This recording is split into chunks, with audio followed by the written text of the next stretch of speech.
Alô, estou aqui de volta, chamando a sua atenção para mais uma intervenção brilhante do professor Modesto Carvalhosa. Ele me mandou, e hoje cedo eu já encontrei no meu e-mail, uma mensagem dizendo o seguinte: a propósito da sórdida campanha de fake news, promovida pela Intercept e pela revista Veja, acusando o Muro de fornecer documentos de provas aos promotores no processo contra o engenheiro Vil Skurnik, quero lembrar o artigo 234 do Código de Processo Penal, que literalmente diz o seguinte: se o juiz tiver notícia da existência de documento relativo a ponto relevante da acusação ou da defesa, providenciará, independentemente de requerimento de qualquer das partes, para sua juntada nos autos, se possível.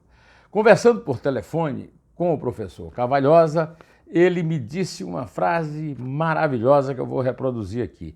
Ele tinha acabado de ler a entrevista que eu fiz com o grande jurista paranaense René Ariel Dotti e que está reproduzida no blog do Neumann no Estadão e no meu site, Estação Neumann. Basta você clicar www.neumann.com e sem pagar nada terá acesso à entrevista, cujo título se refere a um ladrão muito conhecido, Lula, e ao fato de ele estar muito próximo, é um ladrão muito próximo dos crucificados, que são os 200 milhões de brasileiros, né? Pois bem, a frase do professor Carvalhosa é: Dotti é a maior reserva moral do Brasil. E eu respondi a ele que, no último enfrentamento no tribunal, o professor Dotti esteve diante da maior reserva imoral da humanidade, que é o ex-presidente Luiz Inácio Lula da Silva, do PT. Pois bem, o que me chamou a atenção, eu conheço o professor Dotti desde a época da ditadura militar, quando ele se destacou como grande advogado de resistências contra a ditadura, como a célebre Novembrada em Santa Catarina, e outros grandes fatos em que ele esteve envolvido com gente como Heleno Fragoso, seu grande amigo Evandro Lins e Silva, e outros advogados que se destacaram, Heleno Fragoso, naquela época, né? Pois bem, aí tenho a surpresa de vê-lo como advogado da Petrobras enfrentando o advogado do Lula, Cristiano Zanin, numa das oitivas do famoso processo que tanto chama a atenção da Intercept Brasil, do Triplex do Guarujá. Eu vi uma bronca que o professor Dotti deu no Cristiano Zanin pela forma irreverente, muitas vezes desrespeitosa, com que ele se dirigia ao juiz Sérgio Moro. Então não é novidade isso. E ao fazer a entrevista com ele, eu fiz questão logo na primeira pergunta de lhe perguntar o que é que o motivou a dar a bronca no Cristiano Zanin. Aliás, quando eu publiquei no meu blog, eu coloquei uma foto em que ele aparece falando e atrás dele o Cristiano Zanin. Ele me disse que desde 1958, quando ele começou a atuar, logo depois de formado, que ele aprendeu que quando o juiz entra na sala, os advogados se levantam num sinal de respeito. E o chocou muito a forma desrespeitosa, agressiva da atuação da defesa de Lula. E ele reclamou disso publicamente e me disse na entrevista que nunca antes teve necessidade de interpelar colegas, a exemplo do que ocorreu com o doutor Cristiano Zanin. Do lado do doutor Cristiano Zanin estava um amigo dele, um dos advogados que combateram junto com ele na ditadura, o doutor José Roberto Batoque, que foi presidente da Ordem dos Advogados do Brasil e é filiado ao PDT. Quando, na hora do intervalo, o doutor Batoque, conforme ele me conta na resposta que me deu na entrevista, disse: René, você deveria estar do outro lado. E eu falei: continuo do mesmo lado, da defesa. E lembro que o ministro Evandro Lins e Silva, atuando como assistente do Ministério Público no processo contra o então presidente Collor de Mello, respondeu a pergunta da mesma natureza, afirmando: agora em defesa da sociedade. E eu estou fazendo o mesmo, defesa da sociedade. Enquanto eu conversava com uma pessoa que eu respeito muito, que é o doutor Batoque, o companheiro de velhas lutas, o doutor Dotti e o doutor Batoque foram interrompidos pela mulher do Cristiano Zanin, que também é advogada no mesmo processo, era advogada no mesmo processo. E essa senhora, que é filha do famoso Roberto Teixeira, né, que também é réu em vários processos junto com Lula, nessa questão de transferência de patrimônio e tal. E quem lhe deu esses poderes? Perguntou a moça. E ele respondeu, segundo me disse, delicadamente, a minha condição de cidadão. Bom, eu gostaria de destacar para você, se você quiser procurar no meu site, achará a entrevista inteira e vai aprender muito com o Dr. Dotti. Uma das respostas que ele me deu, exatamente a última, em que ele se refere ao que ele chama de intimorato ministro Gilmar Mendes, que concede habeas corpus a cliente de escritório de sua esposa e convence seus pares de que não está jurídica e moralmente impedido por grosseira suspensão. Segundo o Dotti, que tem 84 anos de vida, 56 de advocacia, nunca viu ou soube de desprestígio popular à altura desse maior tribunal do país. E ele falou também a respeito do bordão Lula livre, que, segundo ele, nos remete ao queremismo do Getúlio Vargas, ele cita, inclusive, a letra de uma marcha de carnaval. Bota o retrato do velho outra vez, bota no mesmo lugar, bota o retrato do velho outra vez, o sorriso do velhinho faz a gente trabalhar. Com uma diferença que ele faz em relação ao personagem dessa marcha, que é o Getúlio Vargas, comparando com o Lula. Ele disse que há uma diferença fundamental entre os dois.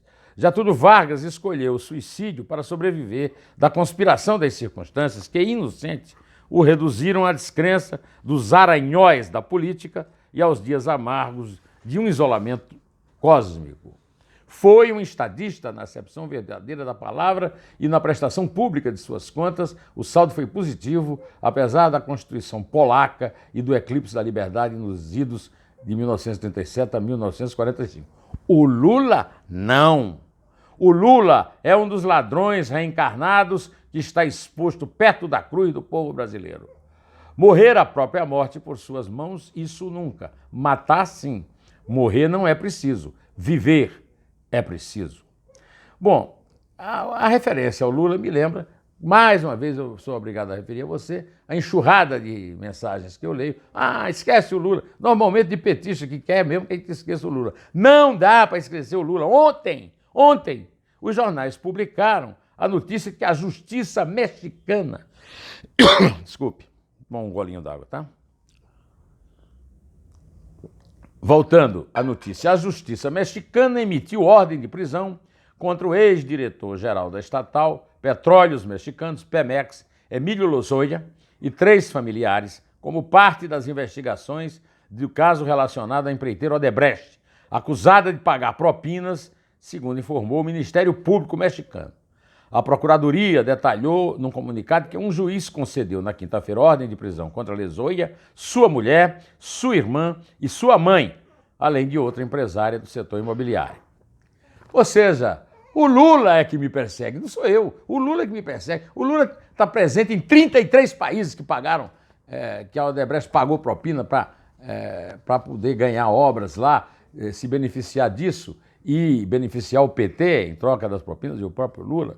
Pois bem, mas já que os petistas não gostam que eu me refira a Lula, eu vou me referir ao Paulo Guedes, né?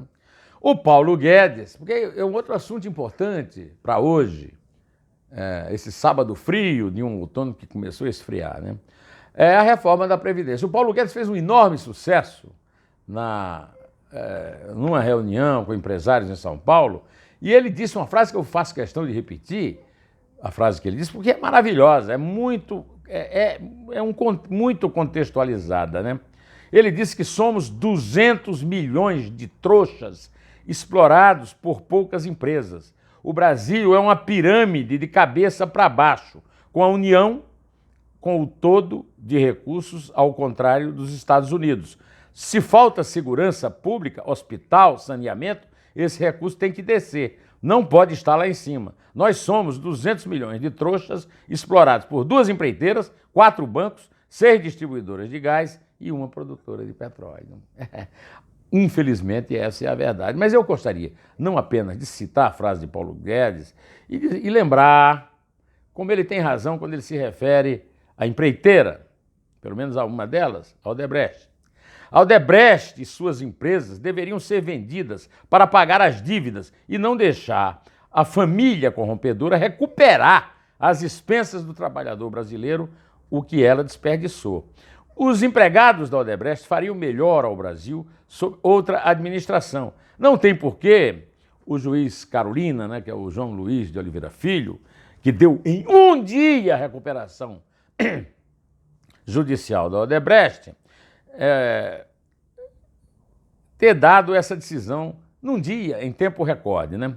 Se José Saramago estivesse vivo, certamente aproveitaria esta recuperação judicial para escrever o segundo volume do seu livro, O Ensaio sobre a Cegueira. Normalmente, quem não está enxergando gasta dinheiro em óculos para poder enxergar. No Estado brasileiro, a vista grossa foi que custou caro. A manada de elefantes passou e ninguém viu. Quem tinha que ver, preferia não ver. O COAF, a CVM, o Banco Central, a Receita Federal. Experimente brincar qualquer coisa com a Receita Federal para ver o número de comunicados que você recebe cobrando. Ninguém recebeu um comunicado cobrando, enquanto essa empreiteira aí, essas empresas que nos exploram, enquanto elas roubavam para proteger o partido que está no poder. Eu quero, ainda para terminar, lembrar que o ministro Palocci, infelizmente, não teve o destaque nos meios de comunicação que está tendo o caso do Intercept Brasil. É uma inversão de valores que precisa ser explicada com detalhes. O que o ministro Palocci está contando veio numa descoberta de um documento produzido pela Procuradoria da Suíça e que a Joyce Hasselmann deu com uma notícia espetacular, que porque era uma cópia de um arquivo que explica toda a propina do setor de obras estruturadas da Odebrecht, da qual a Odebrecht não dava mais notícia. E os procuradores suíços descobriram nos computadores sofisticados de hoje uma forma de recuperar isso. E isso é uma bomba que está sendo escondida enquanto se revela bombas como o Moro que não queria a delação premiada de Eduardo Cunha. É sem querer ser desrespeitoso com ninguém. E a mãe, né? Bom, direto ao assunto. Em té, e só a verdade nos salvará.